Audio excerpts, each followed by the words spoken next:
Hello friends, welcome to North East PSC Exam Institute. Today the lecture that we are going to start is based on the directive principle of the state policy.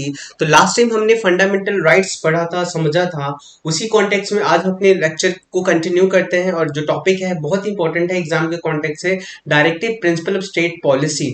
तो इसको हम समझेंगे ये क्या है, इसकी क्या importance है, क्या सिग्निफिकेंस है और क्या कुछ इसका क्रिटिसिज्म है। तो ये बहुत इंपॉर्टेंट लेक्चर, तो बने रहिए और अपनी क्लैरिटी को सब टॉपिक में और ज्यादा क्लियर करिए। राइट। सो लेक्चर बिगिन करने से पहले मैं आपको अपने north east institute PSC exams के बारे में बताना चाहूंगा कि हमारे यहाँ पे ऑफलाइन बैचेस या हमारे यहाँ पे ऑफलाइन बैचेस चल रहे हैं जो कि इस कॉन्टेक्स्ट में है। प्रीलिम कोर्स एक चल रहा है जो पेपर वन पेपर टू को कवर करता है। पेपर वन में आपको जानकारी है, जनरल स्टडी होता है। पेपर टू में सीसेट और इसके फीचर्स है, लाइव लाइव क्लासेस होंगी, recording of the live classes, interview guidance मिलेगा, वीकली टेस्ट मिलेगा, PDF notes and practice quiz मिलेंगे, मॉक टेस्ट सीरीज मिलेगा और faculties are very experience here. और दूसरा जो बैच चल रहा है प्रीलिम कम मेंस कोर्स चल रहा है जिसमें हम जीएस एक दो तीन चार चारों कराएंगे, ऐसे राइटिंग कराएंगे, इंग्लिश क्वालिफाइंग पेपर कराएंगे। और यहाँ पे ऑन गोइंग बैचेस है और आप इन बैच में से किसी एक को भी ज्वाइन करना चाहते हैं तो आप हमसे जुड़ सकते हैं। ये हमारे क्यूआर कोड है, आप इसको स्कैन करिए, फोटो खींचिए और हमारे व्हाट्सएप ग्रुप में जुड़िए। और आपको प्रिपरेशन से रिलेटेड किसी भी तरह की हेल्प चाहिए तो आप सीधा कांटेक्ट कर सकते हैं और हम खुश होंगे आपकी हेल्प करके। तो आइए स्टार्ट करते हैं हम टॉपिक अपना, directive principle of state policy. Right. So देखिए, directive principle of state policy बहुत इंपॉर्टेंट है। ये क्या है? तो एक टाइम हमने पढ़ा कि भाई फंडामेंटल राइट्स जरूरी है। फंडामेंटल राइट पॉलिटिकल राइट्स की बात करता है ज्यादातर और एक सिटीजन के कॉन्टेक्स्ट में बात कही गई है। बट अगर हम बात करते हैं डीपीएसपी जो स्टैंड है directive principle of the state policy.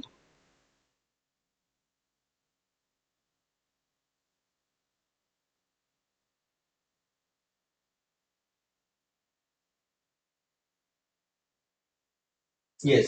So directive principle of the state policy, देखिए ये क्या है बेसिकली। जैसे हमने जिस समय बात किया, फंडामेंटल राइट जो है सिटीजन्स के लिए है। राइट। ऑब्वियसली पॉलिटिकल राइट्स को स्टैब्लिश करता है। बट डीपीएस की बात करें जो कि है directive principle of this policy state policy, ये इंस्ट्रूमेंट ऑफ इंस्ट्रक्शन बोला गया है इसको इनिशियली, और ये इंस्ट्रक्शन है टू द गवर्नमेंट। राइट। क्यों? अगर गवर्नमेंट इंस्ट्रक्शंस को फॉलो करेगी, इन पे लॉज बनाएगी, इंप्लीमेंट करेगी, तो डेफिनेटली हमारी सोसाइटी एक obviously progressive growth and development के इंश्योर करेगी, जो ग्रोथ एंड डेवलपमेंट इंक्लूसिव होगा। राइट। तो ये काफी इंपॉर्टेंट है अगर हम अपनी इंडिया को डेवलप बनाना चाहें, जो आजकल नारा दिया जा रहा है प्रधानमंत्री द्वारा, मेकिंग इंडिया डेवलप बाय 2047। तो उस कॉन्टेक्स्ट में डीपीएसपी बहुत इंपॉर्टेंट है और सरकारें कई तरह की लॉज वगैरह बना चुकी है डीपीएसपी के प्रोविजंस पर। तो ताकि सोसाइटी में एक्चुअली प्रोग्रेस बने, वेलफेयर हो और ऑब्वियसली इंक्लूसिव ग्रोथ को भी इंश्योर किया जाए। तो आइए कुछ इंपॉर्टेंट प्रोविजंस को समझते हैं, डिफरेंस देखते हैं फंडामेंटल राइट्स में और डायरेक्टिव प्रिंसिपल ऑफ स्टेट में क्या डिफरेंस है, ये भी जानना हमारे लिए बहुत ज्यादा जरूरी है। ठीक है। तो बेसिकली डायरेक्टिव प्रिंसिपल पार्ट 4 में मेंशन है, याद रखिए एग्जाम में आ सकता है, पार्ट 4 ऑफ द कॉन्स्टिट्यूशन और आर्टिकल है 36 to 51। तो फंडामेंटल राइट्स हमने देखा आर्टिकल कब से स्टार्ट है, आर्टिकल 12 से स्टार्ट है आर्टिकल 35 तक। बट अगर डायरेक्टिव प्रिंसिपल स्टेट पॉलिसी की बात करें तो ये आर्टिकल 36 to 51 तक की बात करता है और ये पार्ट 4 में मेंशन ऑफ द कॉन्स्टिट्यूशन। और अगर एक इंपॉर्टेंट प्रोविजन जो अक्सर एग्जाम में पूछा जा सकता है, ये कहां से बोरो किया गया है, तो बेसिकली ये बोरो किया गया है आयरिश कॉन्स्टिट्यूशन ऑफ 1937 और जिन्होंने खुद बोरो किया था स्पेनिश कॉन्स्टिट्यूशन से। तो याद रखिएगा, बट कॉन्स्टिट्यूशन आयरिश कॉन्स्टिट्यूशन और आयरिश आयरिश आयरिश ने कहां से बोरो किया था, स्पेनिश कॉन्स्टिट्यूशन से। इंपॉर्टेंट फैक्ट है आपके एग्जाम्स के लिए, तो मेक श्योर आपको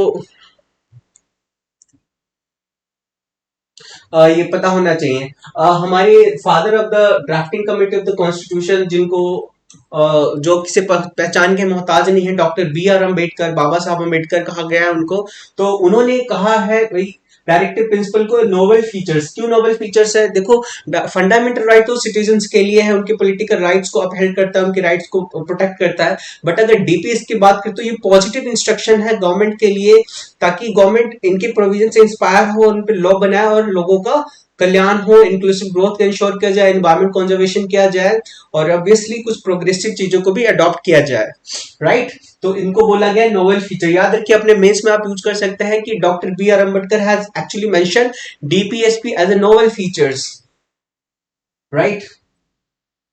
देखिए directive principle of state policies along with fundamental right contain the philosophy of the constitution and the soul of the constitution. Remember directive principle plus fundamental right, philosophy of the constitution या soul of the constitution भी refer किया गया है। तो कितना important है आपका ये directive principle. In fact B R Ambedkar ने कहा है कि भाई इंडिया ने डेमोक्रेसी तो अपना लिया लेकिन ये पॉलिटिकल डेमोक्रेसी काम नहीं चलेगा, पॉलिटिकल डेमोक्रेसी के साथ सोशियो इकोनॉमिक डेमोक्रेसी भी जरूरी है। तो हमें इंटीग्रेशन चाहिए दोनों का ही रियल फॉर्म चाहिए। Political democracy must be integrated the socio economic democracy so that inclusive growth हो, इंक्लूसिव ग्रोथ इन डेवलपमेंट हो, प्रोग्रेस हो और हम ऑब्वियसली 2047 तक इंडिया एज अ डेवलप्ड नहीं बल्कि इंक्लूसिव इंडिया को भी अचीव कर सके।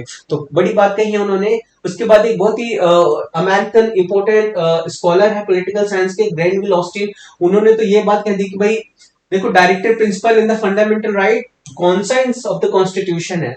तो ग्रैनविल ऑस्टिन ने क्या क्या है फंडामेंटल राइट और डीपीएसपी को भाई कॉन्सेंस ऑफ द कॉन्स्टिट्यूशन। देखिए कॉन्सेंस मतलब आत्मा, deeper understanding of the constitution, right.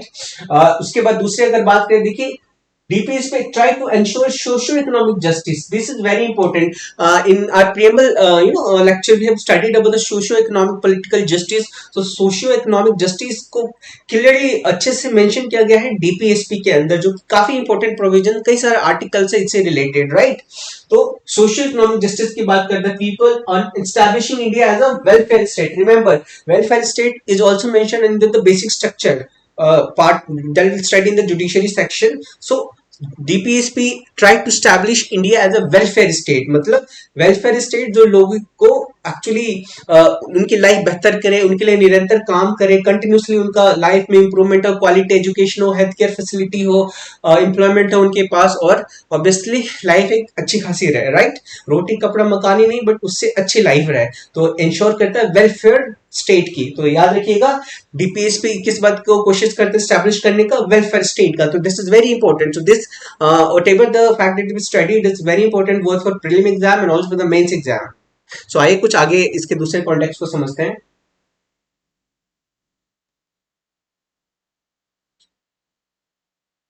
Yes तो देखिए डिफरेंस जानना जरूरी है। हम किसी चीज में डिफरेंस जानते हैं तो हमें कई सारी क्लैरिटी आती है। क्लैरिटी कैसे आएगी जब हम डिफरेंस को अच्छे से समझेंगे। तो अगर हम डिफरेंस सबसे पहले जानेंगे फंडामेंटल राइट्स का, DPSP that is directive principle state policy. तो क्या डिफरेंस है देखिए, फंडामेंटल राइट हमने बात की थी, सॉरी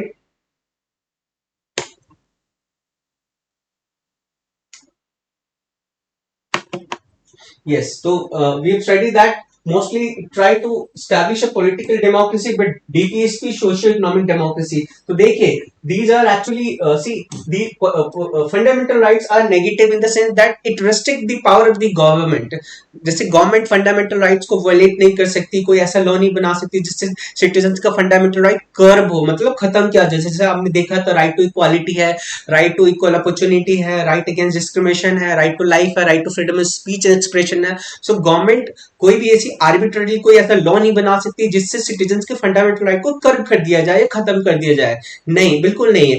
हमारे पास फंडामेंटल राइट में कुछ रीजनल रिस्ट्रिक्शन है बट इसका ये मतलब नहीं कि सरकार किसी भी तरह से फंडामेंटल राइट को वायलेट करके सबऑर्डिनेट करके सिटीजन के राइट्स को कर्ब कर दी, नहीं बिल्कुल नहीं। तो negative in the sense that government इसको रेस्ट्रिक्ट नहीं कर सकती, फंडामेंटल राइट्स को रेस्ट्रिक्ट नहीं कर, सॉरी गवर्नमेंट का जो पावर है रिस्ट्रिक्टेड पावर है फंडामेंटल राइट्स के केस में। सिटीजन के पास कंप्लीट अथॉरिटी है बट रीजनेबल रिस्ट्रिक्शन भी है। जुडिशरी क्या है, guarantor of the fundamental right, constitution देता है और जुडिशरी इंश्योर करता है कि सिटीजन अपने फंडामेंटल राइट को लेटर इन स्पिरिट में एंजॉय करे और एक्सप्रेस करे, राइट। तो इसलिए गवर्नमेंट कोई भी ऐसा आर्बिटरी एक्शन नहीं कर सकती जिससे फंडामेंटल राइट वायलेट हो सिटीजन का, राइट। तो इसलिए पावर जो है गवर्नमेंट का रिस्ट्रिक्टेड है फंडामेंटल राइट्स के केस में। बट अगर हम बात करते हैं डीपीएसपी तो ये पॉजिटिव बोला गया। क्यों पॉजिटिव बोला गया, इसमें देखिए गवर्नमेंट का जो पावर अथॉरिटी और रिस्ट्रिक्टेड नहीं है, बल्कि खुला है। गवर्नमेंट को एनकरेज किया जा रहा है कि आइए इन प्रोविजंस को इंप्लीमेंट करिए, लॉज के थ्रू, स्कीम्स के थ्रू, पॉलिसीज के थ्रू, ताकि लोगों की लाइफ बेटर हो, क्वालिटी लाइफ हो, क्वालिटी एजुकेशन हो, हेल्थ की फैसिलिटी हो, प्रोग्रेसिव सोसाइटी हो।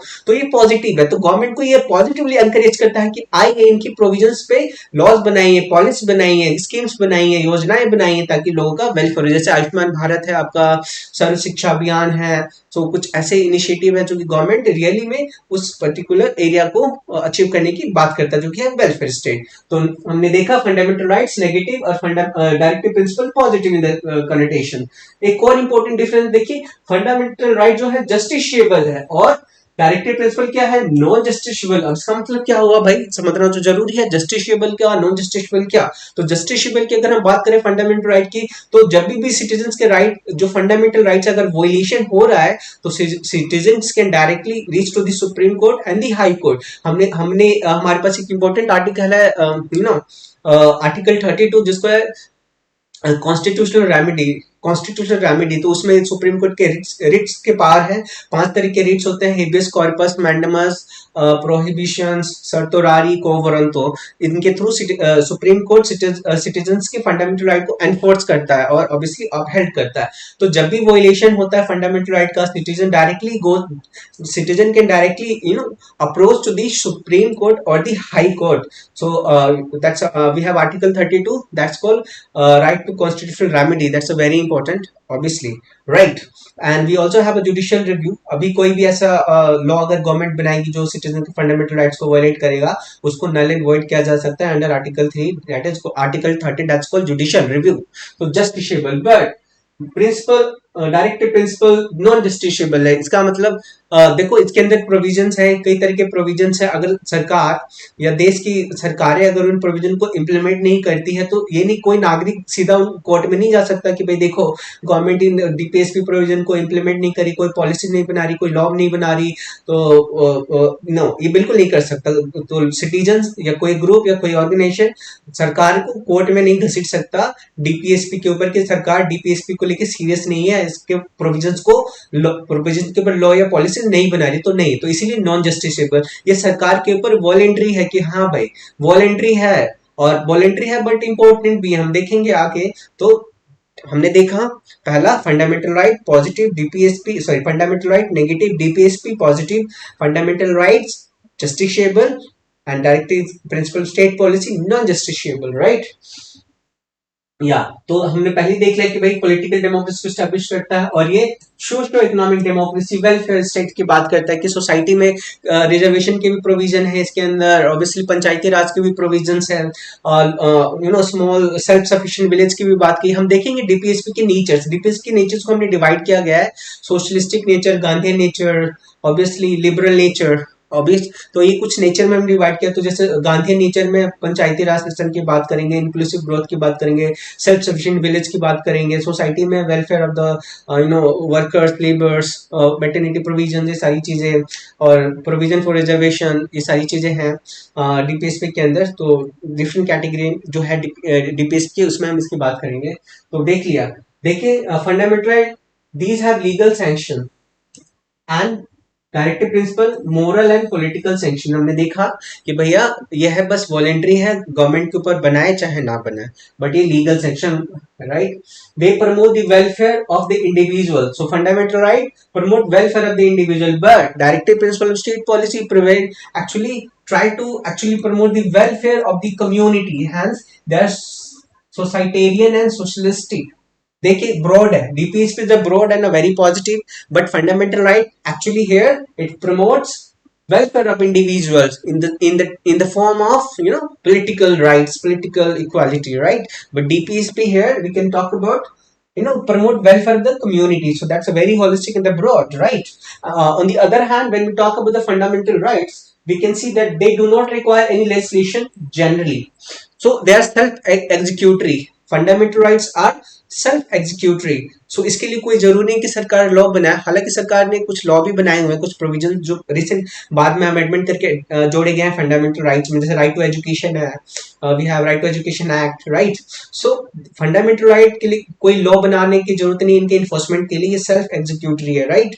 बट डीपीएससी में लॉ बनाने की जरूरत होगी, पॉलिसीज बनाने की जरूरत होगी, they require legislation for their implementation. Remember, we have maternity benefit act, that's we have provision for the maternity benefit, उसके ऊपर सरकार ने लॉ भी बनाया हुआ है, देखेंगे आगे। नेक्स्ट डिफरेंस हम देखते हैं, the court are bound to declare law violative of any of the fundamental right as unconstitutional and invalid. That's very important. So just we have talked about, we have judicial review under article 13. So any law that is being made or enacted by the any state legislature or a parliament, if it found that it is violative with the fundamental rights, in that case that particular law can be made null and void by the judiciary. So this is under the judicial review. This is very important, right? On the other hand, we have directive principle. Court cannot declare law violative any of the directive principle as unconstitutional or invalid. However, they can uphold the validity of the law on the ground that it was enacted to give effect directive to the government. So here, these are some of the major differences between the fundamental rights and the directive principle of the state policies.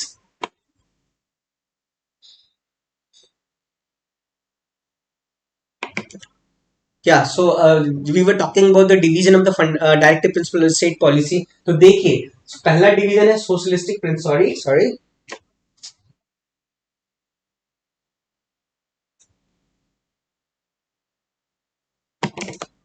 पहला division है देखिए socialistic principle, दूसरा है Gandhian principal, liberal intellectual. तो तीन तरह के socialistic, जैसे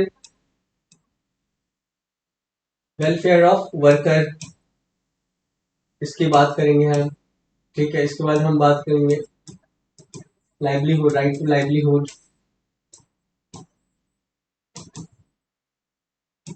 लाइवलीहुड की बात करेंगे। गांधीयन प्रोविजन से पंचायती राज सिस्टम की बात करेंगे, पंचायती राज। विलेज इकोनॉमी की बात करेंगे, विलेज इंडस्ट्री सॉरी, क्योंकि कॉटेज इंडस्ट्री, खादी इंडस्ट्री, इसकी बात करेंगे। लिबरल इंटेलेक्चुअल में हम बात करेंगे एनवायरमेंट प्रोटेक्शन की, separation of judiciary from the executive, उसकी बात करेंगे हम। न्यूट्रिशन की बात करेंगे हम,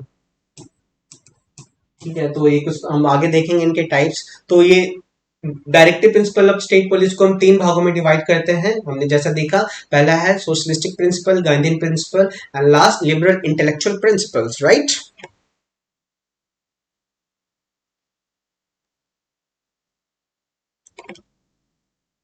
देखिए जो पहला आर्टिकल है डीपीएसपी से रिलेटेड हुआ आर्टिकल 36। आर्टिकल 36 क्या कहता है, जैसा कि हम, मैं आपको फंडामेंटल राइट्स में ले जाना चाहूंगा।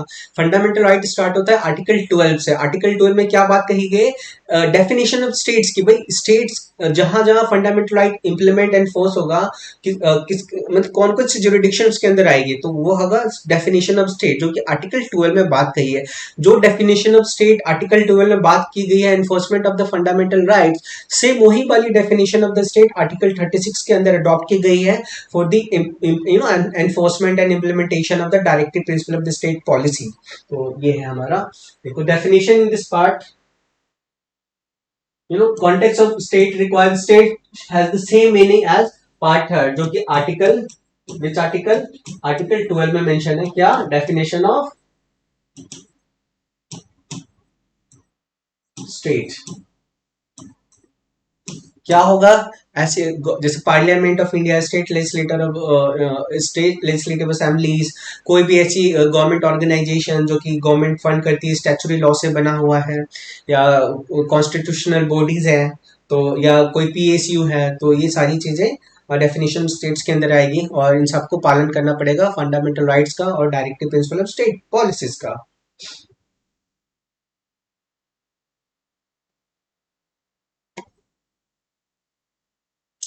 Yes, okay. सो आर्टिकल हमारा 37 बात करता है, बहुत इंपॉर्टेंट है, देखिएगा। Application principle contain in this part contain The part shall not be enforced by any court, but the principles there laid down as a nevertheless fundamental in the governance of the country, and it shall be the duty of the state to apply these principles in making laws.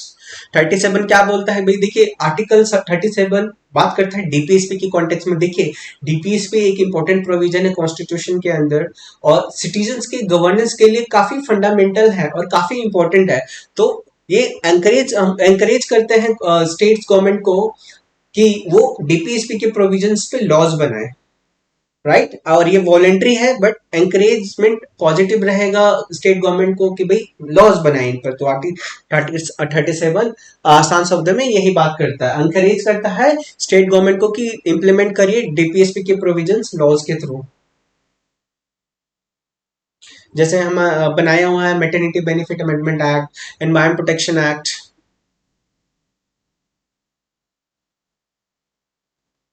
Yes article 37 important है जाने के लिए, exam में questions आते हैं कई बार। और कुछ अमेंडमेंट भी हुए हैं जो 42nd अमेंडमेंट के थ्रू हुए हैं, 47 44 अमेंडमेंट, 97 अमेंडमेंट, 86 अमेंडमेंट, जो कि थोड़ी बहुत चेंजेस लेके आई डीपीएस में, वो भी हम समझेंगे।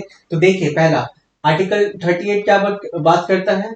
State to secure social order. एक एक वर्ड जानना और समझना जरूरी है।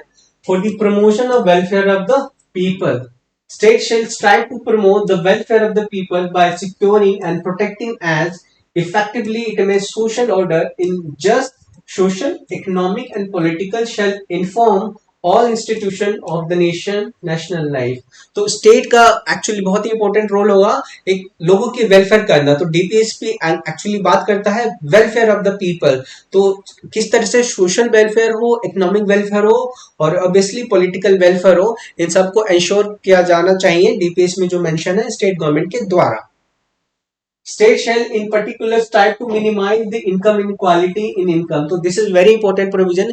आपके एग्जाम में पूछा जा सकता है कि ऐसे कौन सा आर्टिकल है या कौन से पार्ट में बोला गया मिनिमाइज द इनकम इनइक्वालिटी। आप अपने मेंस में भी इसको यूज कर सकते हैं। हम बात करते हैं इनकम इनइक्वालिटी इंडिया के कॉन्टेक्स्ट में। एक रिपोर्ट के मुताबिक इंडिया में दुनिया के 200 बिलियनियर रिसाइड करते हैं और हम एक लो मिडिल इनकम कंट्री है।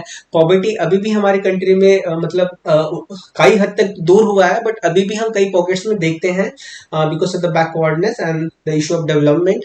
बट इनइक्वालिटी को रिड्यूस करना, मिनिमाइज करना क्यों जरूरी है? ताकि जो डेवलपमेंट हम देख रहे हैं इंडिया जिस डेवलपमेंट से पास हो रहा है उसका फ्रूट सब में शेयर किया जाए और सबको उससे फायदा हो, सबकी लाइफ बेहतर हो, सब क्वालिटी एजुकेशन ले सके, हेल्थ केयर फैसिलिटी हो और एक खुशहाल जिंदगी हो, राइट। तो इसलिए इनकम जो है उनको मिनिमाइज करना जरूर है। तो सरकार के तरह के लॉज भी बनाती है।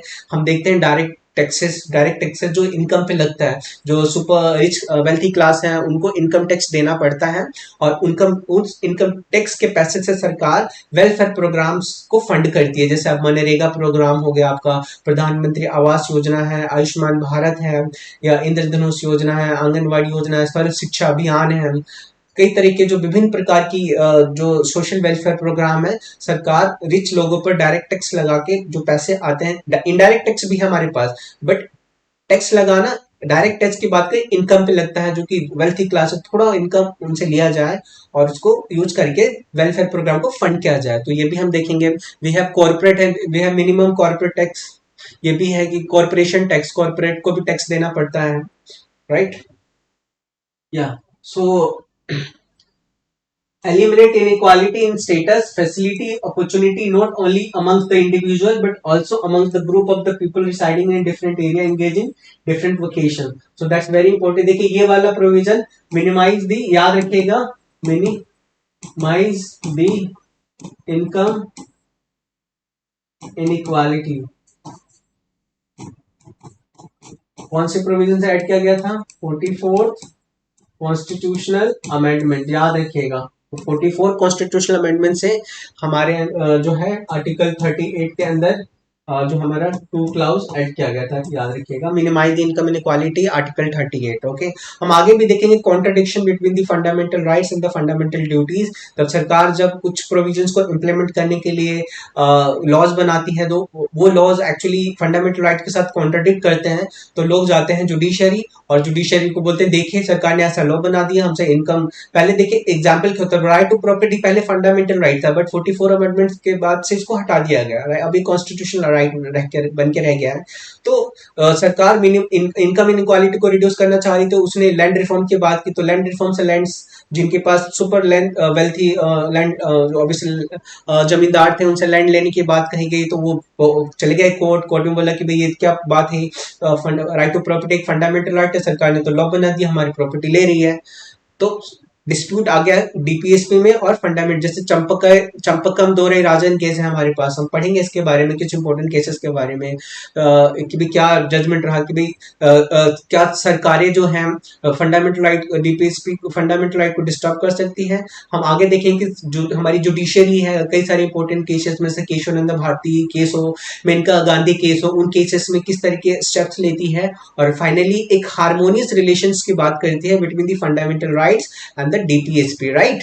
देखेंगे उनको भी और समझेंगे उनको भी, हमारे मेंस के लिए बहुत इंपॉर्टेंट है। तो minimise the income inequality added by 44th constitutional amendment. Now we have important article. This article is article 39 and actually talk about principle of policy to be followed by the state. तो कौन सी principle state को follow करनी चाहिए positive के लिए? पहला देखिए, state, the state shall in particular direct its policy towards securing citizens men and women equally have the right to an adequate means of livelihood। देखो लाइवलीहुड की बात करी गई, जैसे राइट टू लाइवलीहुड एक इंपॉर्टेंट राइट है, जैसे मनरेगा में लोगों को काम दिया जाता है, डीपीएसपी से ही ड्राइव होता है। Have a ownership and control over material resources of the community, so distributed to best serves the common good। जो हमारी मटेरियल रिसोर्सेस है सोसाइटी की, उसको इस तरह से अरेंज किया जाए जो सबका ही बेनिफिट करे, सबका ही भला करे। ये नहीं कि कंसंट्रेशन ऑफ वेल्थ हो या कंसंट्रेशन ऑफ रिसोर्सेस हो, उन मटेरियल को इस तरह से, उन मटेरियल रिसोर्सेस को इस तरह से यूटिलाइज किया जाए ताकि सबका फायदा हो, राइट। जैसे कोई कॉमन प्रॉपर्टी है, प्रॉपर्टी डिस्ट्रीब्यूट किया जाए, स्कूल्स कॉलेज बनाया जाए, उससे सबको फायदा है। The operation of economic system does not result in the concentration of wealth and means of production. देखिए, तो कोई भी इकोनॉमिक एक्टिविटी करिए, बट ये ध्यान होना चाहिए कि ये नहीं कि उसे कंसंट्रेशन ऑफ वेल्थ हो या इकोनॉमिक रिसोर्सेस हो। रिसोर्सेज जरूरी है इकोनॉमिक ग्रोथ एंड डेवलपमेंट के लिए, बट कंसंट्रेशन हमें प्रिवेंट करना चाहिए। हमें उनका यूज करके डिस्ट्रीब्यूट करना चाहिए in a fair way, so that जो लार्ज सेक्शन उनको भी बेनिफिट हो, उनके भी लाइफ में प्रोग्रेस हो, ग्रोथ हो, डेवलपमेंट हो। There is also one provision, there is equal pay for equal work for both men and women। देखिए डीपीएस में ये बात कही गई है, क्वेश्चन आपसे पूछा जा सकता है कि किस पार्ट में, किस पर्टिकुलर फीचर, ऐसा कौन सा फीचर है कॉन्स्टिट्यूशन ऑफ इंडिया का जो बात करता है equal pay for equal veg, right.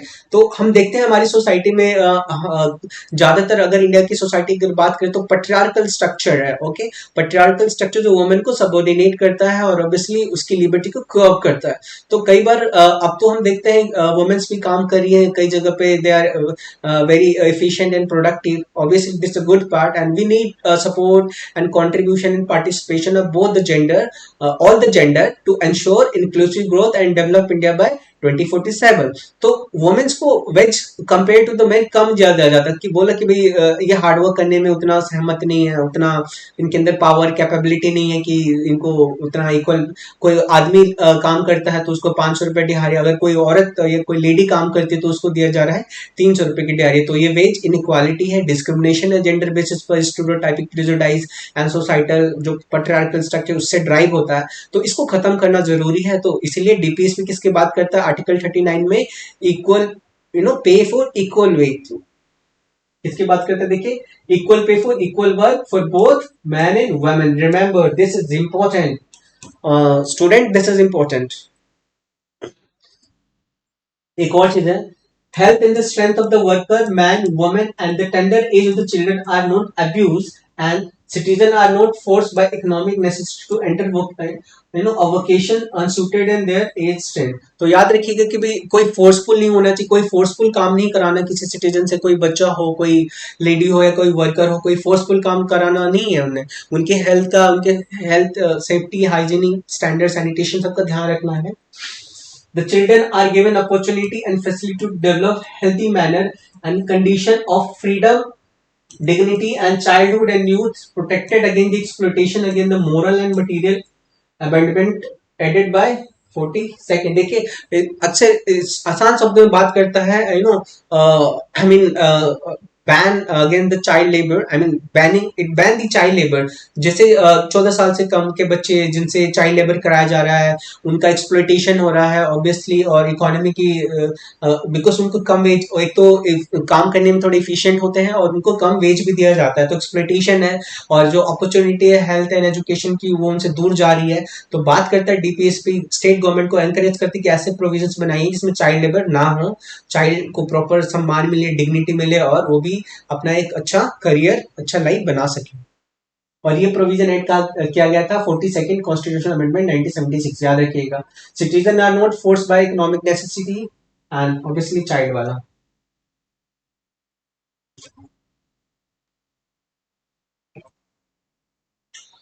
ये एक और इम्पोर्टेंट आर्टिकल है, आर्टिकल 39A। देखिए वेरी वेरी इंपॉर्टेंट, एंड इसको भी ऐड किया गया था।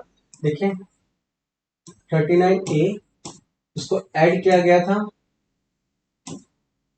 42nd कॉन्स्टिट्यूशनल अमेंडमेंट, याद रखिएगा। 39A क्या है, तो यह बेसिकली ये बात करता है फ्री लीगल एड की। किसकी? Free legal add, free legal add. ये क्या है फ्री लीगल एड? ओके, तो अगर हम बात करें justice system, criminal justice system की, तो ऑब्वियसली हम देखते हैं पेंडेंसी भी बहुत ज्यादा, और ज्यादातर जो हमारे ट्रायल प्रिजनर है वो they come from marginalize community, mostly the SC ST community ज्यादा से ज्यादा, और वो लैंडलेस है, they are weaker section, economically they are weak also. तो हमारे सीनियर सिटीजन है, और ऑब्वियसली दूसरे जो हमारी कैटेगरी के लोग हैं, कभी कभार due to the poor economic condition, they are not able to actually get the access of good quality judicial services, I mean the support and service of the lawyers। So इस case में हमारी जो DPSP बात करती है, add किया गया था डीपीएस में 42nd अमेंडमेंट के द्वारा 39A, आर्टिकल 39A जो फ्री लीगल एड की बात करता है। ऐसे सेक्शन जो मार्जिनलाइज है, वीकर सेक्शंस है, जिसमें वुमेन आती हैं, डेस्टिट्यूट आती है, सीनियर सिटीजन आते हैं, मार्जिनल कम्युनिटी आती है, उनको फ्री लीगल एड। ओके, अगर उनको किसी तरह की न्यायिक हेल्प चाहिए या लॉयर की हेल्प चाहिए, तो सरकार उनको प्रोवाइड करेगी ताकि वो अपने केस को अच्छे से लड़ सके और ऑब्वियसली बाहर आ सके ऐसे चीजों से, राइट। तो याद रखिएगा, provide free legal add and suitable legislation और स्कीम। तो हमारे पास कई सारे लॉज बनाए गए हैं। वी हैव लोक अदालत की बात कही, वी हैव ग्राम न्यायालय एक्ट बनाया गया है, we have alternate dispute resolution system. कुछ ऐसे प्रोविजंस बनाए गए हैं जिसके द्वारा सस्ती free of cost judicial service, judicial help दिया जाता है वीकर सेक्शन ऑफ सोसाइटी को। तो याद रखिए, article 39A free legal add की बात करता है। कौन से अमेंडमेंट से ऐड किया गया था? 42nd constitutional amendment. Remember, important for this exam.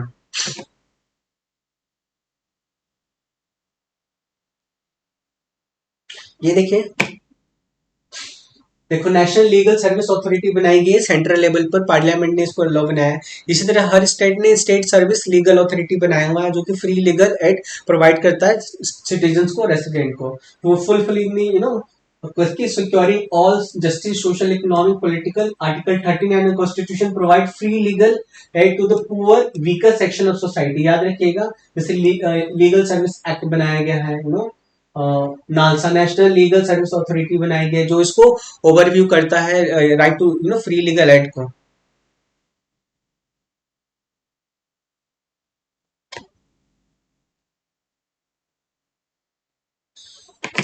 देखिए आर्टिकल 40 की बात करता है।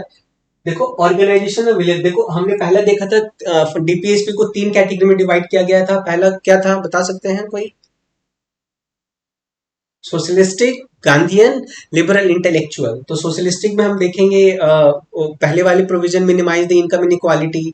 अब अगर ये जो प्रोविजन है हमारा विलेज पंचायत का, ये है गांधीयन नोशन, गांधीयन प्रिंसिपल, जो कि हमारे गांधी जी, पता है फादर ऑफ द नेशन है, उनकी जो फिलोसफी थी, जो उनके आइडियाज थे, आज भी इक्वली रिलेवेंट है।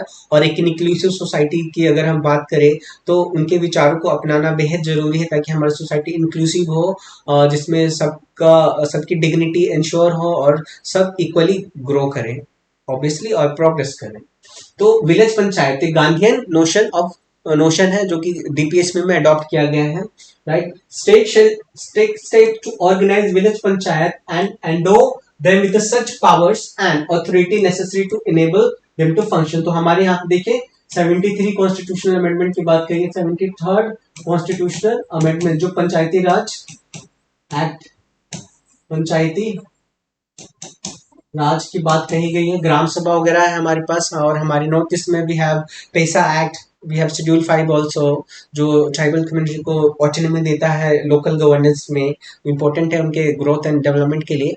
तो या तो गांधी जी ने हमेशा सपोर्ट किया कि भाई जो मॉडर्न डेवलपमेंट है ना, वो सही नहीं है। मॉडर्न डेवलपमेंट होना चाहिए, बट हमें क्या करना चाहिए, गांधी जी बात करते हैं ओसेनिक सर्कल ऑफ पावर की। ओसेनिक सर्कल ऑफ पावर क्या है? बॉटम अप अप्रोच है, कि पावर ना नीचे से फ्लो हो। बॉटम अप अप्रोच, पावर नीचे से फ्लो हो ऊपर, ना कि ऊपर से नीचे हो। आज के कॉन्टेक्स्ट में ज्यादातर सोसाइटी में गवर्नेंस सिस्टम में देखिए कि ऊपर से नीचे सप्लाई जा रही है। कोई भी डिमांड है तो ऊपर से लोग बैठे प्रोग्राम एंड पॉलिसी बना रहे हैं, जो कि ग्राउंड रियलिटी पे पता नहीं खरा बैठेगा या नहीं बैठेगा। तो इसी वजह से हमारी कई सारे गवर्नमेंट प्रोग्राम पॉलिसी फेल हो जाती है, क्योंकि ऊपर से बैठ के एसी कमरों में वो बनाया जाता है, ग्राउंड रियलिटी उसमें नहीं होती, तो फेल हो जाते हैं। तो गांधी जी ने देखो कितने विजनरी थे। तो बात करते हैं बॉटम अप अप्रोच की, तो लोगों की क्या डिमांड है, जो पंचायती राज सिस्टम है भाई, लोगों की क्या डिमांड है, किस तरह की सड़कें चाहिए, किस तरह के स्कूल चाहिए, क्या चाहिए उनको, किस तरह की पॉलिसी चाहिए। तो नीचे से ऊपर आए, फिर ऊपर में लोग बनाए, फिर वो नीचे जाए। राइट, तो इस तरह का गांधी जी ने कल्पना की थी सोसाइटी की, जिनको रेस्पेक्ट करते हुए हमारे यहाँ 73rd कॉन्स्टिट्यूशनल अमेंडमेंट के द्वारा पंचायती राज सिस्टम, लोकल गवर्नमेंट बनाया गया है, जिसमें ग्राम सभा है। वी हैव ऑब्वियसली जो पावर देता है लोकल लोग, जो लोकल लेवल पर लोगों को पार्टिसिपेटरी डेवलपमेंट का, डायरेक्ट डेमोक्रेसी की बात करता है, consultation, consensus, programme, policy formulations की बात करता है। राइट, तो ये गांधी जी को रिस्पेक्ट किया गया है। 3 टियर पंचायती राज सिस्टम बनाया गया है, विलेज लेवल पर, तालुक लेवल पर, जिला लेवल। तो village panchayat we have block panchayat and zila panchayat. Right, तो ये कौन सा अमेंडमेंट, 73rd कॉन्स्टिट्यूशनल अमेंडमेंट की बात कही है। तो गांधी जी को सम्मान दिया गया है इस आर्टिकल के द्वारा।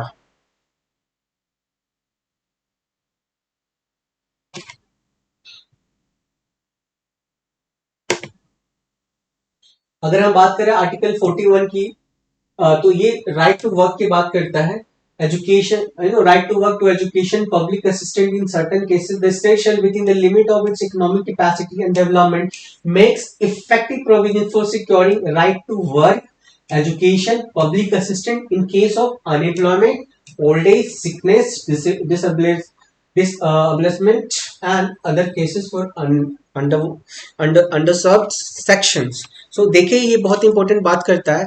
तो जैसे हमारे पे सीनियर सिटीजन को पेंशन भी मिलता है, we have national pension scheme, जिसमें जो सीनियर सिटीजन है, विडो है, उनको पेंशन मिलता है, असिस्टेंट मिलती है सरकार की तरफ से, स्कॉलरशिप वगैरह, तो इसकी बात करता है। तो ये भी काफी इंपॉर्टेंट प्रोविजन है सोसाइटी में इंक्लूसिव डेवलपमेंट को इंश्योर करने के लिए। राइट टू वर्क की बात करते हैं तो मनरेगा में देखिए राइट टू वर्क है कि भाई 100 दिनों का प्रोविजन है लोगों का अनस्किल मैनुअल काम करने का। तो ये सरकार की जिम्मेवारी है। और ऑब्वियसली एक और चीज मेंशन इसमें की गई है, देखिए हेल्थ इंश्योरेंस की भी बात होगी इसमें। कोई अगर फिजिकल डिसेबल सेक्शन है तो उसके लिए भी सरकार को एनकरेज किया जा रहा है कि कुछ प्रोविजन है कि ऐसे सेक्शन भी सोसाइटी में जो फिजिकली डिसेबल है, किसी डिसेबिलिटी से प्रभावित है, उनको भी मौका मिले और उनका सरकार हेल्प करे, ताकि वो भी जो हमारी ग्रोथ एंड डेवलपमेंट की जो ट्रेन है वो भी पकड़े और उनकी भी लाइफ बेहतर हो।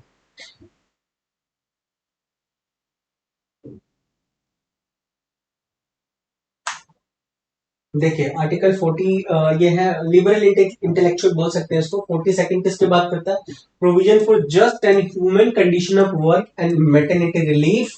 State shell make provision for securing just and human condition for work and maternity relief.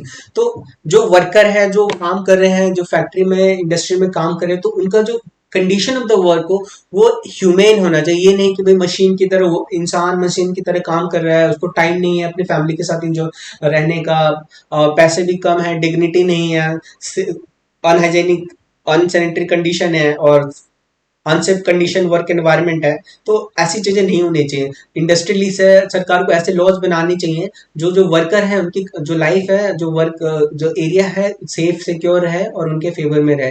जैसे हमारे पास ट्रेड यूनियन एक्ट बनाया गया है, we have you know we have labour codes, very very important, labour code, social security code, social security code, ठीक है। Trade union, we have trade union.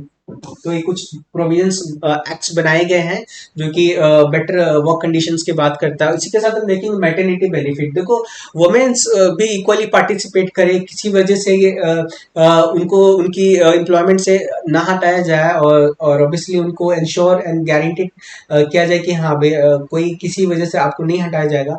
Maternity benefit को भी ensure किया गया। तो सरकार ने बनाया हुआ है एक्ट, मैटरनिटी एक्ट।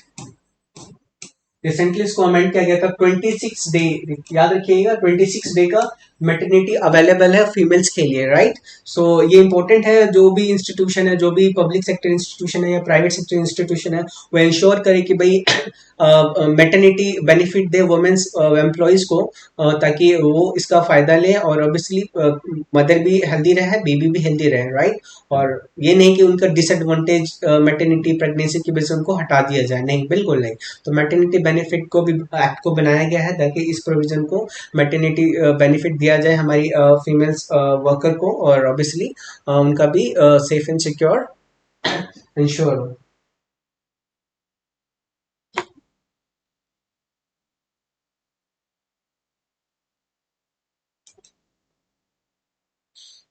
देखिए हमारे पास है article 43 living ways for workers. So state shall endeavor to secure suitable legislation, economic organization in all way, all worker, agricultural, industrial, otherwise work as a living wage condition of work, ensuring decent standard of life, full enjoyment, leisure, social and cultural opportunity. Particular to state shall endeavor to promote cottage industry on individual cooperative basis in the area. तो ये भी बहुत important है। काफी अच्छा progressive provision है जो एक वर्कर काम तो करे, ताकि साथ साथ उसके पास भी थोड़ा लीजर का टाइम होता है कि गुड टाइम अपनी फैमिली के साथ स्पेंड कर सके, कहीं इधर उधर घूम सके और एक अच्छा लाइफ एंजॉय कर सके। तो इसकी बात कही गई है।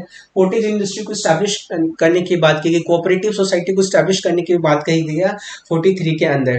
तो इंपॉर्टेंट आर्टिकल है ये भी आपका।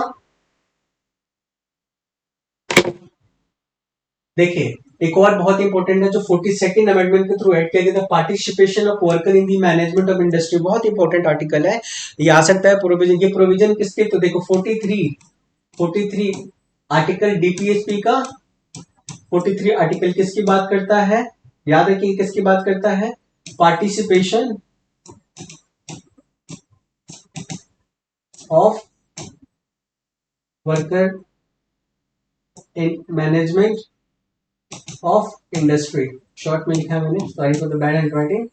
यस। तो जैसे हमारे पास गवर्नमेंट ने बनाया ट्रेड यूनियन एक्ट, तो ट्रेड यूनियन में भाई ट्रेड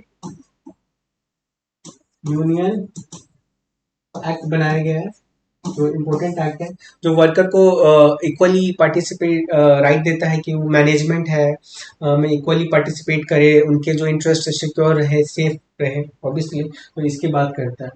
तो या तो लॉज बनाए हुए हैं वर्कर की मैनेजमेंट में पार्टिसिपेट करे, ये नहीं कि वर्कर वर्क ही रहे और इंडस्ट्रियलीज अपने इंटरेस्ट के लिए कुछ भी करता रहे और उनकी एक्सप्लॉयटेशन होता रहे, बिल्कुल नहीं। तो ये वर्कर के राइट्स को भी इंश्योर करता है। तो ऐसे लॉज बनाए गए हैं इसको इम्प्लीमेंट करने के लिए।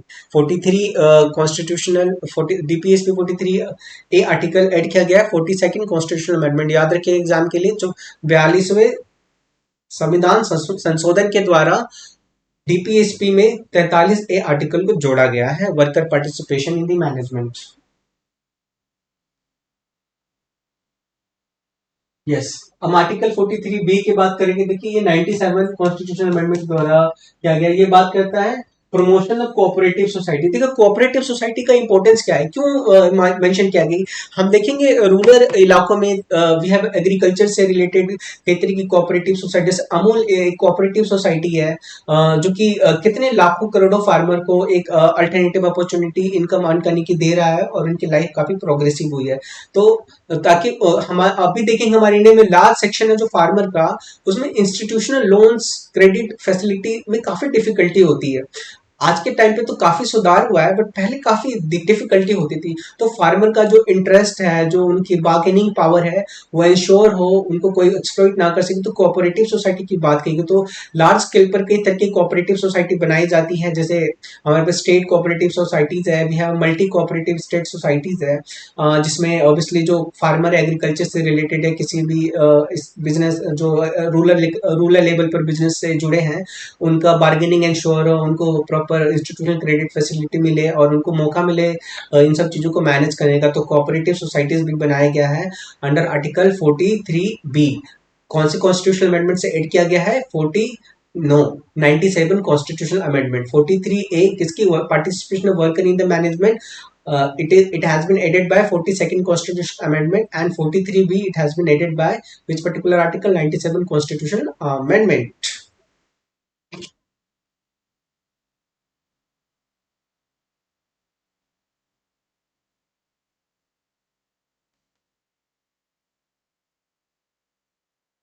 Yeah, we have Article 44. What is this Article 44? This is very important, and there has been debate and discussion on this topic, because it is Government of India has actually there has been a very intense discussion about the Universal Civil Code. So that's very important to understand it. So basically, 44 Amendment of 44 Article 44 under DPSP talk about uniform civil code for the citizens, right?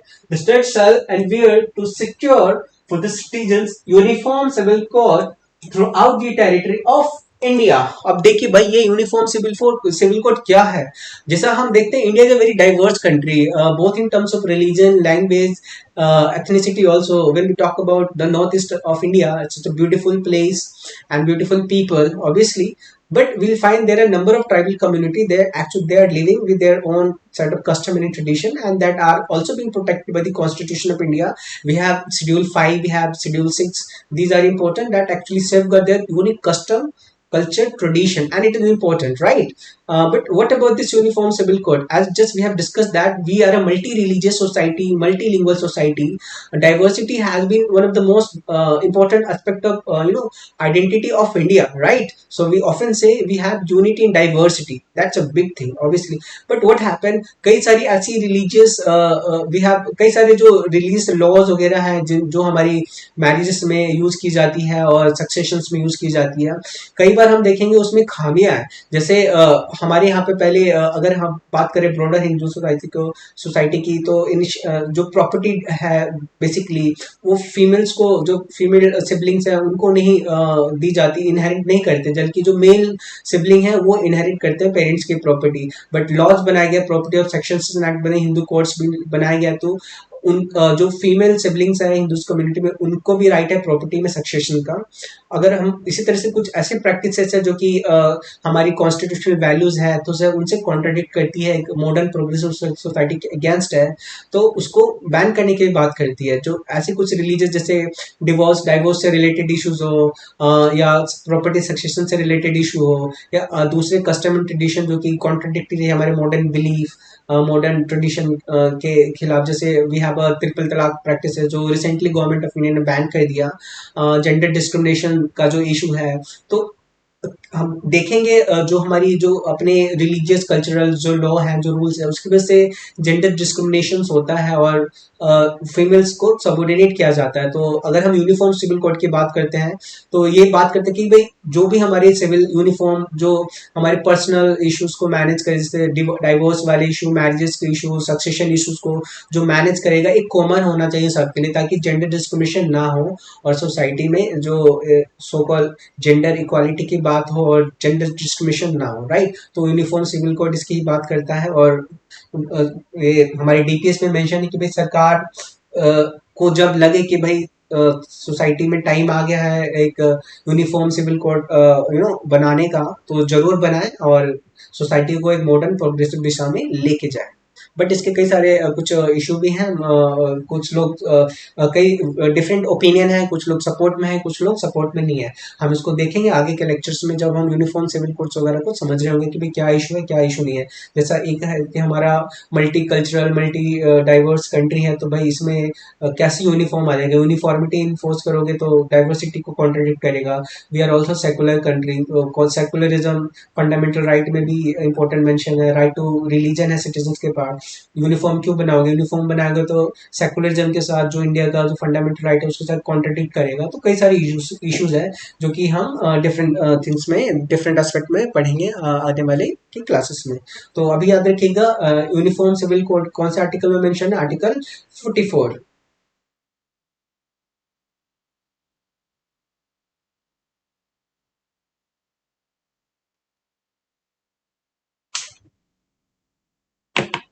देखिए article 45 क्या बात करता है, provision for free and compulsory education for children. देखिए बहुत important है।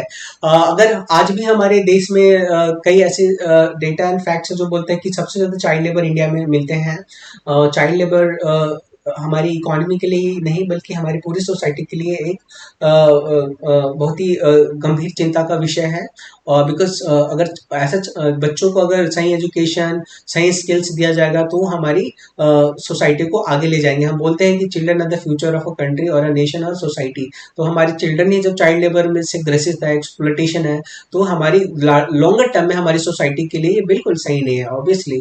तो children को हमें, हमारे जो अपने छोटे बच्चे हैं उनको अच्छी शिक्षा देने की जरूरत है, अच्छी हेल्थ केयर देने की जरूरत है, अच्छी न्यूट्रिशन की अच्छी अपॉर्चुनिटी की देने की जरूरत। ये नहीं कि चाइल्ड लेबर में उनको घसीटा जाए। तो सरकार की ये रेस्पॉन्सिबिलिटी है, डीपी से के अंदर ये मेंशन है कि चाइल्ड लेबर जैसे प्रैक्टिसेस को बैन करे, चाइल्ड एजुकेशन को प्रमोट करे। तो हम देखेंगे child right to free and compulsory education को फंडामेंटल राइट ही बना दिया गया। तो ऐसे बच्चे जिनकी उम्र 6 से 14 साल तक है उनको फ्री एंड कंपलसरी एजुकेशन है। सरकारों को ये देना है उन बच्चों को फ्री एंड कंपलसरी एजुकेशन। ये सरकारों के अंदर रिस्पॉन्सिबिलिटी, और जो बच्चे हैं उनका ये फंडामेंटल राइट है जो 6 से 14 साल के बच्चे हैं। तो ये आर्टिकल इसकी बात करता है।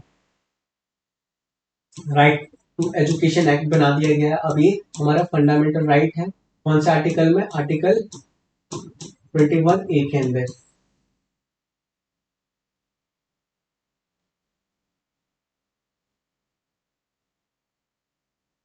या तो एक इम्पोर्टेंट केस है मोहिनी जैन केस, जिसमें हम देखेंगे फंडामेंटल राइट्स जो पहले कोई ऐसा फंडामेंटल राइट नहीं था, राइट टू एजुकेशन। बट हमारा यहाँ पे कुछ केसेस था, कुछ जो अच्छे लोग थे उन्होंने सोसाइटी की बात की और सुप्रीम कोर्ट के पास गया, और सुप्रीम कोर्ट ने राइट टू एजुकेशन एक्ट को फंडामेंटल राइट घोषित कर दिया, और फिर सरकारों ने भी लॉ बनाई, राइट टू एजुकेशन एक्ट।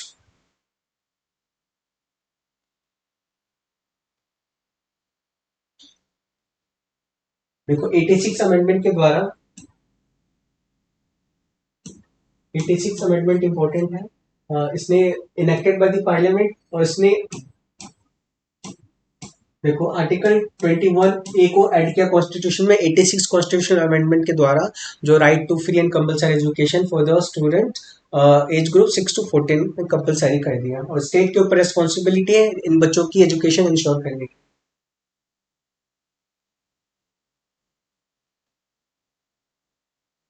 देखिए तो हमने अभी बात की, RTE stand for right to education act, incorporate the word free and compulsory education for the age group, remember नाम में आ जाता है 14 से 6 से 14 साल तक के बच्चों के लिए स्टेट की रिस्पॉन्सिबिलिटी है। हम देखेंगे गवर्नमेंट स्कूल्स वगैरह जो हमारे हर राज्यों में मिलेंगे, जो 6 से 14 साल तक के बच्चे हैं, सरकार की रिस्पॉन्सिबिलिटी इनको एडमिशन्स का, उनको पढ़ाई कराया जाए, फ्री दिया जाए, खाना पीना, बुक्स वगैरह सब चीज।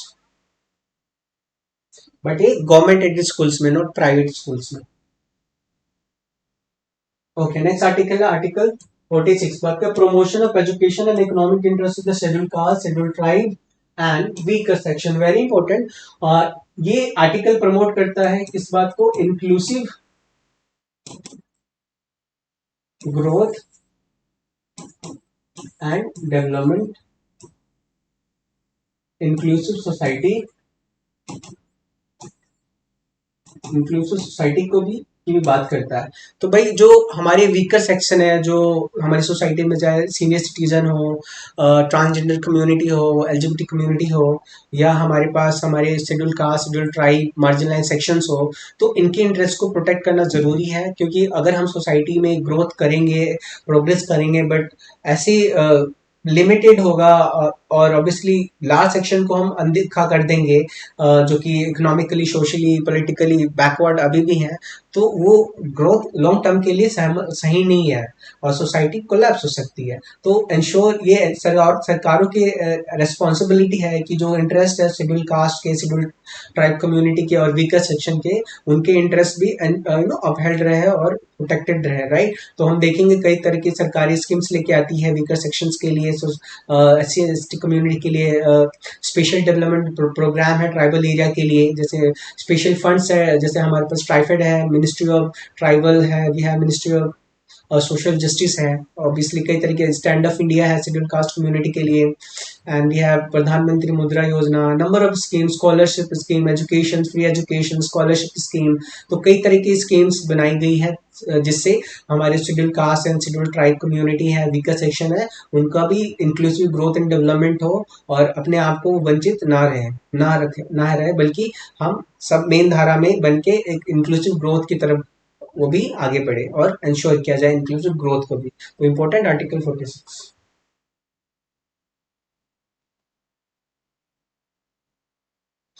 हम बात करते हैं अगर आर्टिकल 47 की, तो आर्टिकल 47 बात करता है duty of the state to raise the level of nutrition and standard of living to improve the public health. तो देखिए, इसे लिंक करिए। अभी हमारे इंडिया में वर्ल्ड बैंक की रिपोर्ट हो या हमारी नीति आयोग की रिपोर्ट हो, तो बोलते हैं कि अभी भी हमारे इंडिया में लार्ज नंबर ऑफ बच्चे हैं, जो कि स्टंटेड हैं, और ऑब्वियसली मैल नरिश्ड है। तो अगर हम बात करते हैं डेमोग्राफी डिविडेंड की, तो हमारे ऐसे बच्चे जो बड़ी संख्या में 35 to 40% की संख्या में अगर वो मैल न्यूरिश्ड है, तो हम कैसे होप कर सकते हैं कि डेमोग्राफी डिविडेंड आएगा पॉजिटिव हमारे रिजल्ट में? नहीं आएगा। इसलिए ये सरकारों की रिस्पॉन्सिबिलिटी है, DPSP आर्टिकल 47 के भी, जो न्यूट्रिशन न्यूट्रिशियस फूड्स सप्लीमेंट्स मिले हमारे पॉपुलेशन को, बच्चों को, ताकि वो उनका हेल्थी डेवलपमेंट हो। तो अगर हम बात करते हैं ह्यूमन स्किल्स की, ह्यूमन कैपिटल्स की, तो एक हेल्दी ह्यूमन पॉपुलेशन काफ़ी ज़्यादा इंपॉर्टेंट है हमारी कंट्री के ग्रोथ एंड डेवलपमेंट के लिए और प्रोग्रेस के लिए। तो सरकारों की रिस्पॉन्सिबिलिटी, तो हम देखेंगे सरकार कई तरह की स्कीम्स लेके आती है। We have nutrition India mission, जो जिसमें न्यूट्रिशियस फूड्स दिए जाते हैं फ्री ऑफ कॉस्ट। स्कूल्स में भी है मिड डे मील, जहाँ पे बच्चों को न्यूट्रिशियस फूड्स सर्व किया जाता है, इससे वो उनका न्यूट्रिशन का जो डिमांड है वो भी पूरा हो रहा है, साथ साथ उनकी लिटरेसी भी बढ़ रही है। We have nutrition India mission, जो हमने बात की, और कई तरीके इस तरह के प्रोग्राम है। फूड फोर्टिफिकेशन प्रोग्राम है, जो हमारे PDA सिस्टम है, उसमें फोर्टिफाइड फूड डिस्ट्रीब्यूट होना, फ्री ग्रेन्स डिस्ट्रीब्यूट होना, जो वीकर सेक्शन है सोसाइटी को, ताकि न्यूट्रिशन की कमी ना हो, माल न्यूट्रिशन जैसे इशू को टैकल किया जा सके, किया जा रहा है प्रयास, बहुत सेंट्रल लेवल पर और also राज्य सरकारों की लेवल पर। तो इम्पोर्टेंट है।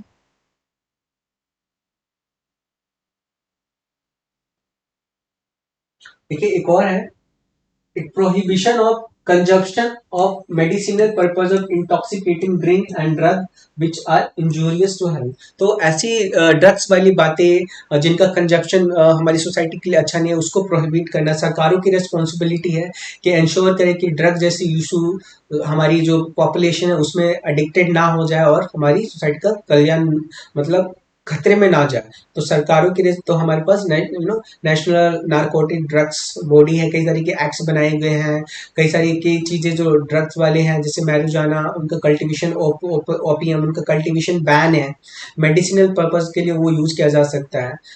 हम देखेंगे हमारा रेड कॉरिडोर जो हमारे नॉर्थ ईस्ट से कनेक्ट होता है, तो लार्ज अमाउंट में जो ऑब्वियसली जो ड्रग है इंटॉक्सिकेटिंग सब्सटेंसेस उसको इलीगली इंडिया में लाया जाता है और सेल किया जाता है, जो कि काफी ग्रीवियस कंसर्न और मैटर कंसर्न की बात है। तो ऐसी चीजों को रेगुलेट करना, प्रोहिबिट करना सरकारों की जिम्मेवारी है।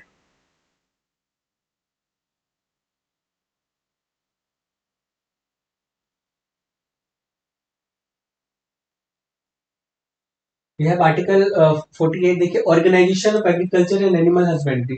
देखिए हमारे गांधी जी चाहते थे कि भाई हमारा इंडिया जब तक ग्रो नहीं करेगा, जब तक हमारे विलेजेस डेवलप एंड ग्रो नहीं कर पाएंगे। और ये सही भी बात है। अब ऐसे विकास का क्या ही फायदा जो बस शहरों में हो और रूरल में ना हो और एक बीच में खाई हो। तो we don't need that kind of growth and development, rather we need a inclusive growth and development, right. तो रूरल एरिया जो है हमारा वो डेवलप होना जरूरी है, राइट। तो उससे हम कई तरह की जो बात करते हैं इंक्लूसिव ग्रोथ एंड डेवलपमेंट को अटेंड करने की, और सो कॉल्ड डेवलप इंडिया 2047 को अचीव करने में काफी हेल्पफुल होगा। तो गांधी जी का ही बात है भाई, organisation for agriculture and animal husbandry जरूरी है। जो फार्मर है, एग्रीकल्चर जो काफी ज्यादा प्रॉफिटेबल नहीं रहा अब, ताकि जो एनिमल हस्बेंड्री जो अल्टरनेटिव इनकम आ सके फार्मर के पास, जो कि हमारी फूड सिक्योरिटी को इंश्योर करते हैं। तो कई तरह के लॉज बनाए हुए हैं। We have ministry of dairy and animal husbandry जो भी इम्पोर्टेंट है, जो गवर्नमेंट प्रमोट के कई तरह की स्कीम्स है जिसके द्वारा एनिमल हस्बेंड्री को हमारे इंडिया के हर राज्यों में प्रमोट किया जा रहा है, जो कि फार्मर को food security, nutritious security and obviously important that is income security को भी इंश्योर करता है। तो इम्पोर्टेंट है, याद रखिएगा।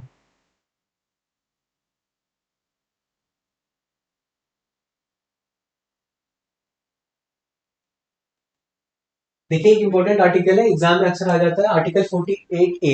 तो आज के टाइम में देख रहे हैं एनवायरनमेंट कितना ज्यादा इंपॉर्टेंट आज के टाइम में सरकारें और बात करती है किसकी, सस्टेनेबल डेवलपमेंट की। क्यों? हम देख रहे हैं कितने रैम्पेंट स्केल पर हम अपने रिसोर्सेज को, जो नेचुरल एनवायरनमेंट उसको डिग्रेड कर रहे हैं, एक्सप्लॉइट कर रहे हैं। अर्बनाइजेशन होता है, चाहे अर्बनाइजेशन हो, रैपिड इंडस्ट्रियलाइजेशन हो, तो सस्टेनेबिलिटी कहीं ना कहीं मिसिंग है। हमें पता है हमारा एनवायरनमेंट से कितना ज्यादा कनेक्शन है, अगर एनवायरनमेंट खराब तो हम खराब हुए, राइट। हमारी लाइफ खतरे में। तो ये बेहद जरूरी है कि लोगों के अंदर एनवायरनमेंट कॉन्शियसनेस हो। सरकारें कुछ ऐसे लॉज बनाए, पॉलिसीज के साथ है, जो एनवायरनमेंट को कंजर्व किया जाए, प्रोटेक्ट किया जाए, हमारे बायोडाइवर्सिटी को प्रोटेक्ट किया जाए, हमारे पानी को साफ किया जाए, एयर को साफ। जैसे दिल्ली में देखिए कितना मोस्ट पॉल्यूटेड सिटी बन चुका है। तो ऐसा तो सही, it's not good because citizens की लाइफ इंडेंजर हो रही है इन सब चीजों से। तो डीपीएस में आर्टिकल 48A को ऐड किया गया है 42nd कॉन्स्टिट्यूशन अमेंडमेंट के द्वारा, जो बात करता है कि सरकारों की रिस्पॉन्सिबिलिटी हो कि एनवायरनमेंट के लिए कुछ करे, उनको प्रोटेक्ट करे, एनवायरनमेंट को सेफ गार्ड करे। तो क्या बात करता है? Protection and improvement of environment and safe guard the forest and the wild life. Wild life जरूरी है, तो हमारे पास बायोडाइवर्सिटी एक्ट बना हुआ है, we have environment protection act 1986। So biodiversity act 2002 जो रिसेंटली जिसमें अमेंडमेंट्स हुए हैं 2023 के अंदर, जो हमारी बायोडाइवर्सिटी को प्रोटेक्शन एंड कंजर्व की बात करता है। We have wildlife protection act 1972 जिसमें रिसेंटली अमेंडमेंट हुए थे, तो हमारे वाइल्ड लाइफ स्पीसीज उनको प्रोटेक्ट करता है। उसमें लिट्स है, इंडेंजर डेंजर की कैटेगरी में है। We have a national tiger reserve, we have a wildlife sanctuary, we have biodiversity hotspot, we have biosphere reserve. तो ऐसे चीजों के द्वारा हमारा जो वाइल्ड लाइफ है, एनवायरमेंट, हम उनको प्रोटेक्ट करते हैं लीगली, स्टैचुरली एंड ऑल्सो इस तरह के कई सारे प्रोग्राम पॉलिसी के द्वारा। तो बेहद जरूरी, तो इस तरह से काम, जैसे हमने बात किया wildlife protection act, national forest policy की बात करता है, we have forest conservation act, important act है जो कि इस प्रोविजंस को इम्प्लीमेंट करने के लिए सरकार ने लॉ बनाया हुआ है। तो याद रखिए 48 एक कौन से अमेंडमेंट से ऐड किया गया था? 42nd कॉन्स्टिट्यूशनल अमेंडमेंट, याद रखिए, इंपॉर्टेंट है। नेक्स्ट आता है हमारे पास 49 कॉन्स्टिट्यूशन। ये बात करता है protection of monuments and places and object of national importance. देखिए जो हमारा हम कितनी हिस्टोरिकल कंट्री है, देर सिविलाइजेशनल कंट्री, बट आइडिया नहीं है कि आज के टाइम में जो सिटीजन्स हम कई सारे हमारे जो नेशनल मॉन्यूमेंट है, हिस्टोरिकल हेरिटेज प्लेसेस है, बहुत ही खस्ता हालत में है, जिनको अगर हमने अच्छे से रिस्टोर नहीं किया तो वो खत्म हो जाएगी। और जो हमारा हेरिटेज ही हमारी आइडेंटिटी है, हमारा कल्चर है, तो उनको प्रोटेक्ट करना बेहद ज़्यादा जरूरी है। तो सरकार ने लॉज भी बनाए हुए हैं, आमसार एक्ट बनाए हुए हैं, जो कि हमारे मॉन्यूमेंट्स को प्रोटेक्ट एंड प्रिजर्व करने की बात करता है। तो ये रिस्पॉन्सिबिलिटी है सरकारों की कि जो मॉन्यूमेंट है जो नेशनल इंपॉर्टेंस, जैसे हमारा रेड फोर्ट हो दिल्ली के अंदर, लाल किला, कुतुब मीनार, और भी जो हमारे मंदिर हैं और भी जो इम्पोर्टेंट प्लेसेस हैं, उनको प्रोटेक्ट किया जाए। देखिए ancient historical monument and archaeological site remains act, तो इस प्रोविजन को इम्प्लीमेंट करने के लिए सरकार ने ये लॉ बनाया गया, इसको अमसार एक्ट भी बोला गया है।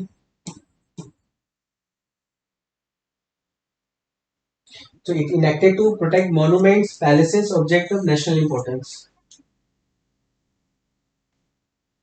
आर्टिकल 50 देखिए, बहुत इंपॉर्टेंट आर्टिकल है। ये किसकी बात करता है? Separation of judiciary from executive.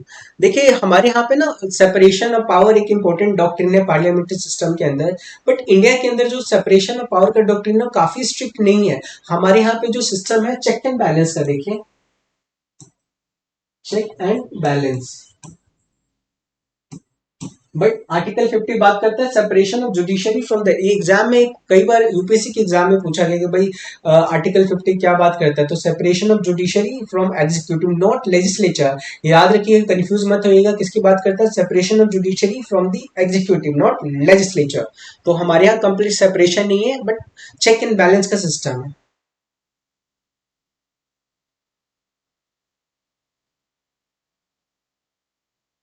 देखिए हमारे यहाँ पे criminal procedure code separated the judiciary from executive in the public service. जैसे क्रिमिनल प्रोसीजर कोड इंपॉर्टेंट है, जिसके द्वारा प्रोविजन है कि भाई कौन से प्रोविजन में, कौन से एक्ट को वॉयलेट करने पर, कौन से इशू को वॉयलेट करने पर कितनी सजा मिलेगी, क्या प्रोसेस होगा उसका, इसके अंदर मेंशन है। Judicial power where taken away from this executive authority and vested in the hands of district judicial magistrate who work under the direct control of the high court। तो ये भी important provision है। We have district magistrate also, we have judicial magistrate also। Now we have an important article, that's called Article 51, that talk about fourth thing, promotion of international peace and security। क्या है? Promotion, promote states to, states shall adhere to promote international peace and security, maintain just and honorable relation between the nations, foster respect for international laws, treaty obligation in the dealing of the organized people, another, and encourage the settlement of international dispute by arbitration। So that has been the very important when we talk about the India foreign policy। हमारी जो foreign policy है इस article 51 से inspire है, और इसको actually अधेयर and follow भी किया जाता है। जैसे हमने बांग्लादेश के साथ हमारा बाउंड्री डिस्प्यूट था, तो हमने एकदम फ्रेंडली एग्रीमेंट में डील किया इसको, लैंड बाउंड्री एग्रीमेंट हुई जिसे हमने एक्सचेंज किया। और ऐसी कोई इंटरनेशनल डिस्प्यूट उसको पीसफुल से रिजॉल्व करने की बात कही गई है। और इंडिया जो इंटरनेशनल लॉ है उसको अध्ययन करें, माने, उसको फॉलो करें, तो हम करते हैं, डेफिनेटली करते हैं। चाइना जैसी कंट्री नहीं है जो जिनकी कहनी और कथनी में अंतर है, हम जो कहते हैं उसको फॉलो भी करते हैं, और हमारे पॉलिसीज में रिफ्लेक्ट भी होता है, राइट। ताकि ताकि हम हमारे रिलेशन देखिए हमारे नेबरिंग से, तो ये है बिल्कुल सही बात। दूसरी है इंटरनेशनल पीस एंड स्टेबिलिटी को, obviously India third largest contributing country है united nation peace keeping forces में। हमारी देश की आर्मी ने, पैरामिलिट्री फोर्सेस ने और अदर सिक्योरिटी एजेंसी ने रिमार्केबल बड़े स्केल पर बहुत अच्छे काम किए हैं। कई सारे अफ्रीका जैसे इनस्टेबल कंट्रियों में जाके, साउथ ईस्ट एशिया में जाके, और दुनिया के और कई कई जगह पे जाके अपना परचम लहराया है, और उन्हें पीस एंड स्टेबिलिटी को इंश्योर किया है, और ऑब्वियसली इंडिया का मान और सम्मान बढ़ाया है। तो ये भी शो करता है कि इंडिया किस तरह से इंटरनेशनल पीस एंड स्टेबिलिटी में कंट्रीब्यूट करता है यूनाइटेड नेशन पीस कीपिंग के द्वारा। और कोविड के टाइम में हमने देखा है वैक्सीन मैत्री प्रोग्राम, जिसके द्वारा हम खुद सफर कर रहे थे, हमें खुद इतने सारे इशू थे, बट फिर भी इंडिया ने बढ़ चढ़ के लोगों को, दूसरे दूसरे देशों को मच नीडेड वैक्सीन सप्लाई किया, राइट। और इसके साथ हम देखते थे पिछले साल जो हमारा G20 का पहला मीटिंग जो इंडिया ने कंडक्ट किया था, उसमें अफ्रीकन यूनियन को एक परमानेंट मेंबर बनाया इंडिया में। तो ये भी शो करता है कि भाई India inclusive international peace order की बात करता है। तो this has been a very good thing, and India foreign policy is strictly adhering and following these important directive principles state policy that are mentioned in the article 51। सो एक और देखिए non alignment Panchsheel, ये भी एक्टर है। कोई भी issues को resolve करने के लिए नहीं कि सीधा हम फाइट टू फाइट कर दे, नो। पंचशील एग्रीमेंट है, नॉन अलाइन एग्रीमेंट है भाई। पांच पंचशील में पांच प्रिंसिपल है कि भाई रेजोल्यूशन ऑफ बॉर्डर डिस्प्यूट हो the peaceful, non aggression toward each other, non reciprocity. So important, India और चाइना के कॉन्टेक्स्ट में यूज करते हैं और बाकी नेबरों के कॉन्टेक्स्ट में। आज हमारे पास एक्टिक्स पॉलिसी है। इंडिया बढ़ चढ़ के कोशिश करता है अपनी नेबरिंग कंट्री को सपोर्ट करे, हेल्प करे मच नीडेड टाइम में, चाहे कोई भी कंट्री हो।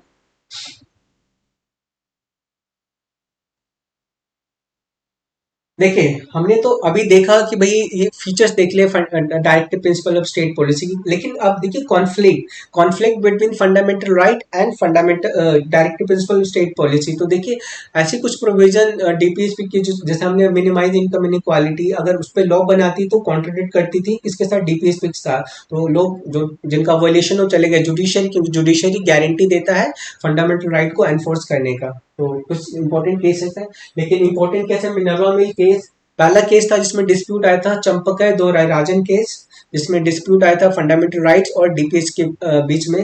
तो जुडिशरी ने उस केस में कहा था भाई fundamental right is above, DPSP is not equivalent to the fundamental right, तो इसको आप वॉयलेट नहीं कर सकते।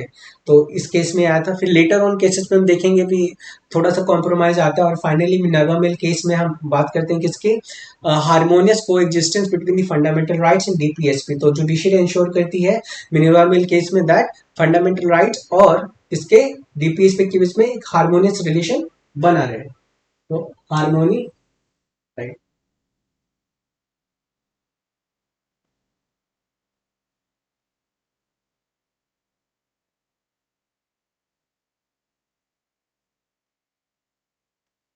क्या। तो देखिए कुछ और बात करता है, क्लेम्स ऑफ एससी रिजर्वेशन की बात आ जाती है इसमें।